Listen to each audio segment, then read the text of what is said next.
everybody, welcome back to my channel. Welcome back to another episode of the Take 5 collaboration, Take 5 Art. This month the prompts are brought to us by the lovely Anna. I'm putting the prompts up here for you.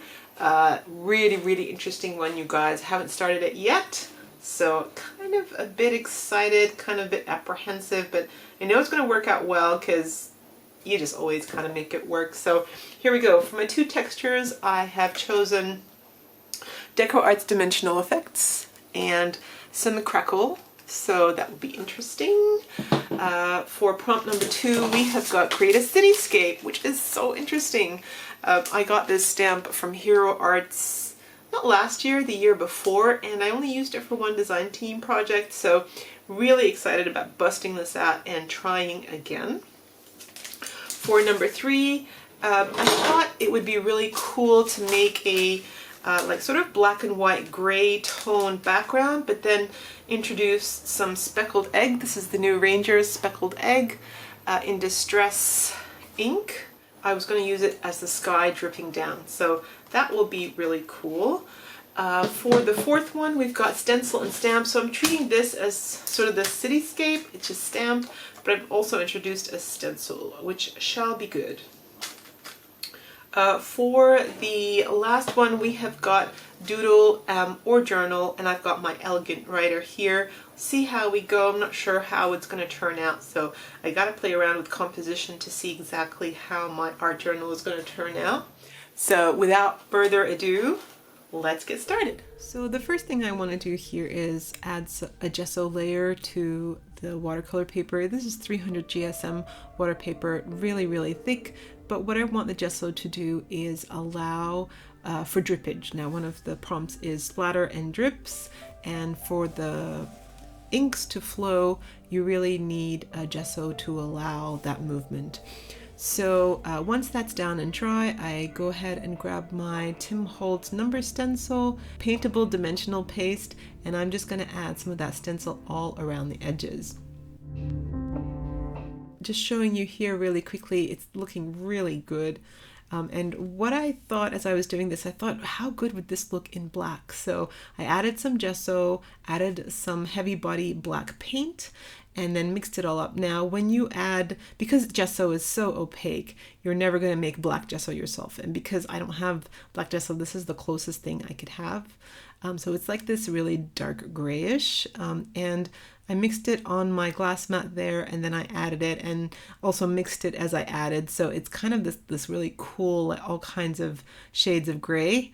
Never seen that movie, by the way, or read the book. But I just wanted to see this in black, see this cityscape in black. So after I dried that, I did the same thing. I grabbed my modeling paste through that stencil, and I'm just going to apply it around the edges. And you guys, you gotta try this. It's just so yummy. It's just, I love the look of that. The high contrast is so cool. So definitely really inspired me to make a second page. That's the two of them side by side.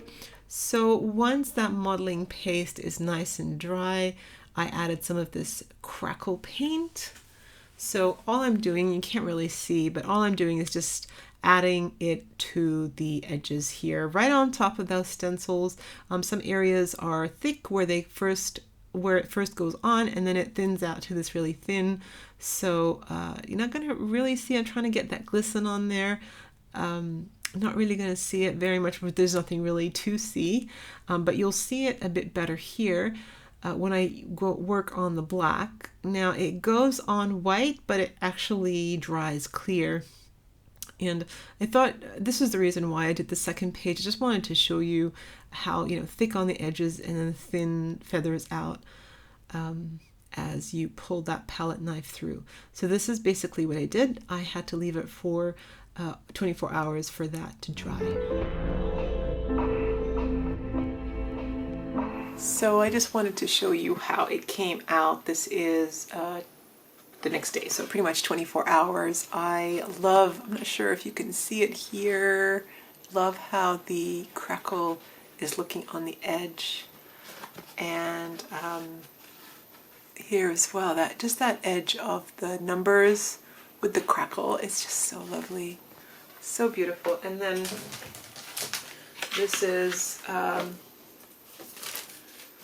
how it turned out here on the black and white. Just so cool. Some of the areas are lifting up here, so what I might end up doing is just putting some gel medium down so that it doesn't peel off any further, so I'm not really worried about that.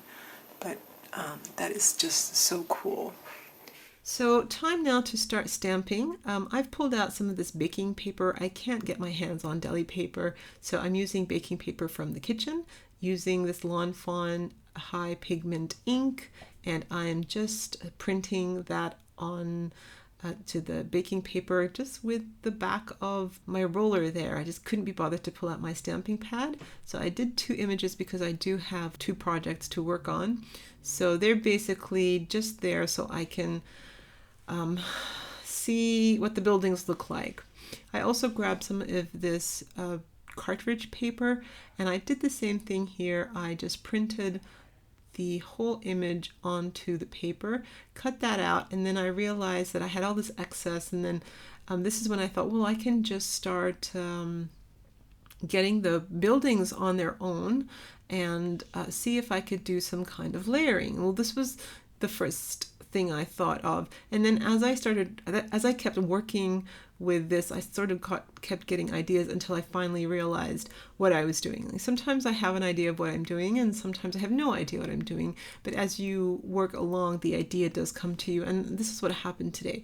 So I started doing this. I started doing the building, so there's that first building done. Then I'm going ahead now and cutting out that second building, and then after a while, I thought to myself, well, what am I doing? I'm not gonna put this whole cityscape on the page because my A5 is only, so big.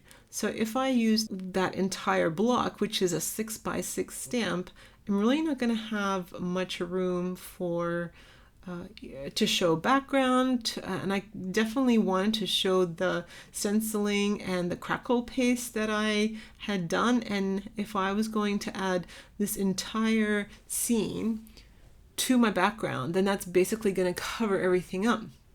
So I stopped what I was doing and I had a good think.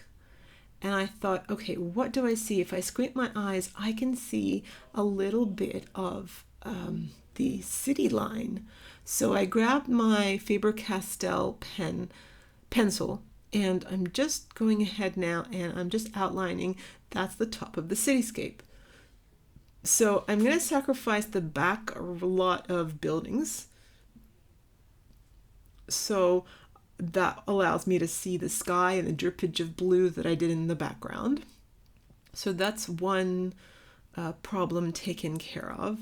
But the other thing is what about the stencil on the side? So I ended up splitting it in half, and I put it so that I had 2 on that side, and then I thought, well, what if I just put 3 on that side? That way that makes it, they're sort of asymmetrical, and odd numbers are meant to be pleasing to the visual eye. And then with the leftover, I ended up doing this sort of formation with the buildings, and I thought that would look really good on the black. So I put that aside and I just start working on the white background. So what I decided to do was repeat this building formation with the deli paper, and I'll show you in a minute how I decided to incorporate the white cutouts with the deli paper cutouts and why I chose to do what I did.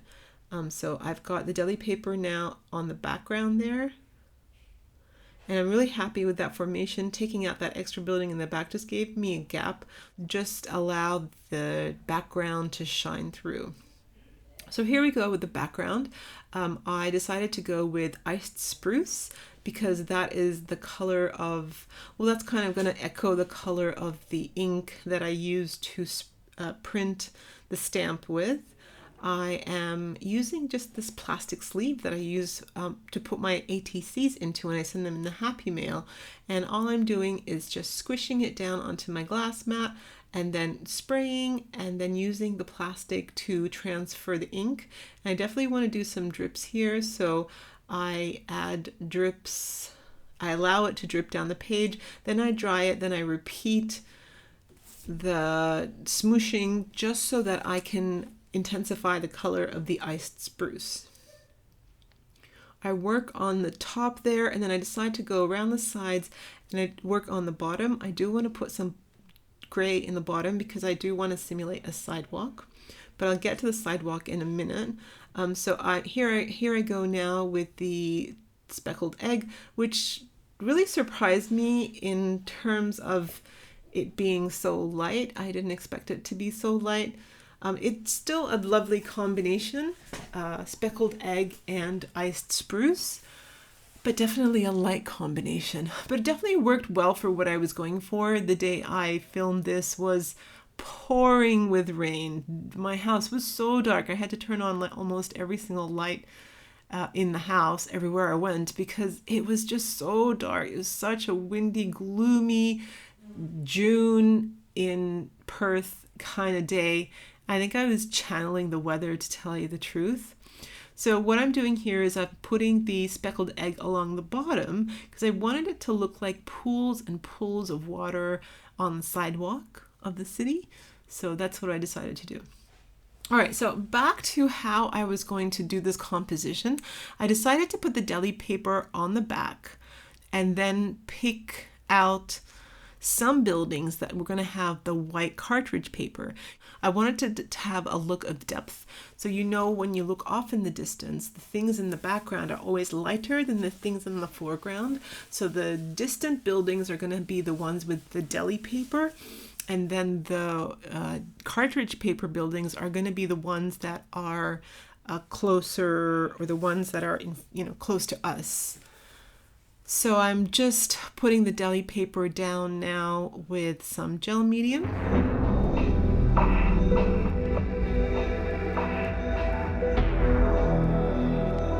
And then I'm going to come on top now and add the 2 buildings on the right hand side and the 1 building on the left hand side stamped onto the cartridge paper. And they are going to go down with the gel medium as well.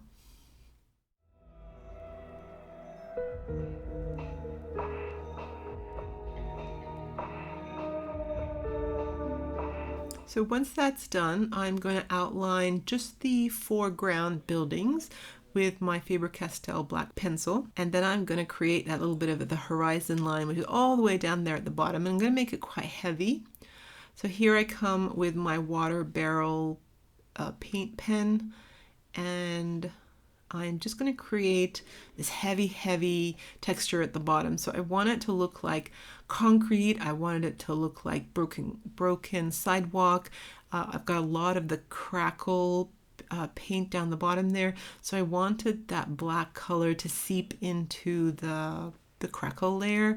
It just looks so good. The texture does such a good job. So coming back in here with my water brush, and I'm just going to outline the building. I do this first, and then I decide that the white paper that I stamped the foreground buildings with look way too stark, like too white.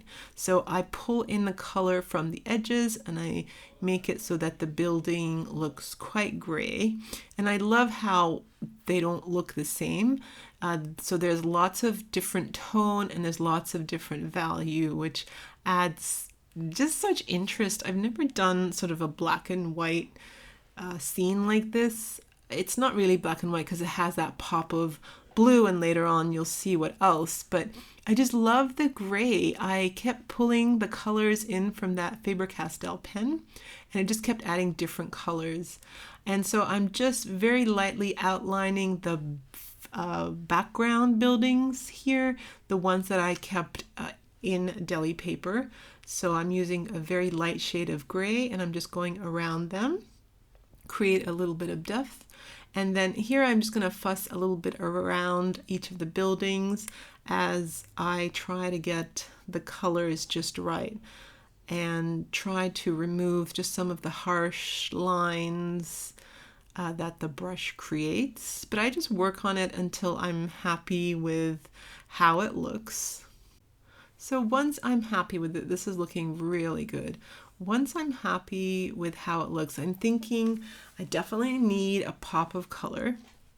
Looking at the light blue of the speckled egg, the opposite of blue on the color wheel is orange, and I reach for my oxide box, and the first thing on top is wild honey.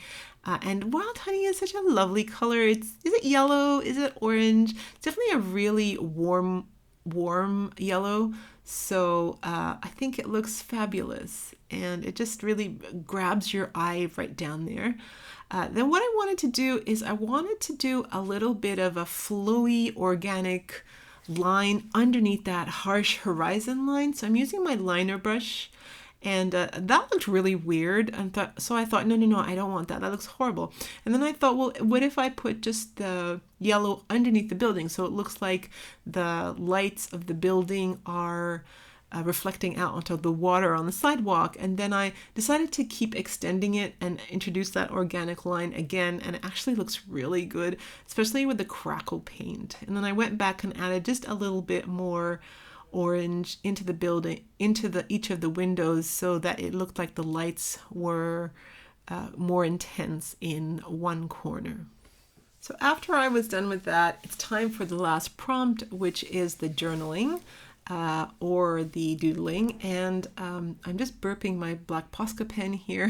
It just never seems to write. Plus there's a lot of gel medium there from when I put the jelly paper down. So basically I'm just going around the buildings here in really messy scribble, and all I'm saying is today's a rainy day, it's so bleak and black and dark, and I'm feeling really down, and it's winter in July in Perth, and I'm just spurting all this stuff, and I'm just being messy, and I'm writing, and it doesn't mean anything like to the person who's looking at it. It just looks like doodle marks, but it kind of expresses my feelings as well and gets it all out. I also decided to do the same thing down there on that horizon line, and I thought maybe just adding a little bit of the a little bit of a border around the top there. Definitely that Posca just was not working because of the stencil, the raised stencil. So I ended up using the Faber-Castell black pencil again, and then using my liner brush to activate it. And then I went over some of the journaling around the buildings. I love that liner brush. I just use that all the time. And then because it was full of liquid, I thought, well, why not splatter? It looks really painterly and arty. So I did. And that is my page for July. You guys, I am so happy with this page. It's totally awesome. I'm just coming in now and adding a little bit of black around each of the windows, and a little bit of white in a little while. And this is just me fussing over I guess you could call this perhaps the focus, because what I ended up doing was, I created a cityscape because that was a prompt, but after a while I started telling myself, okay, the cityscape, what's the big deal about the cityscape? Why is this really important? And then I ended up looking at the little house at the bottom, and I thought, oh, this little house. And I remembered the Disney show Up, and there was that little house, and behind it was all those big cityscapes, and they were trying to get him to sell his home. So yeah, all those big buildings in the back there, and this little house here, this is home to a group of people, and their home is warm, and their home is lovely, and they exist in the city, and they're happy. And even though it's a busy, loud city, and it's a bleak day, and it's raining, they're happy inside their home. And yeah, home is where the heart is. So I thought I'd put in just one little sentiment here, and bright winter day was what I chose. There was another one that said our house, but I don't know.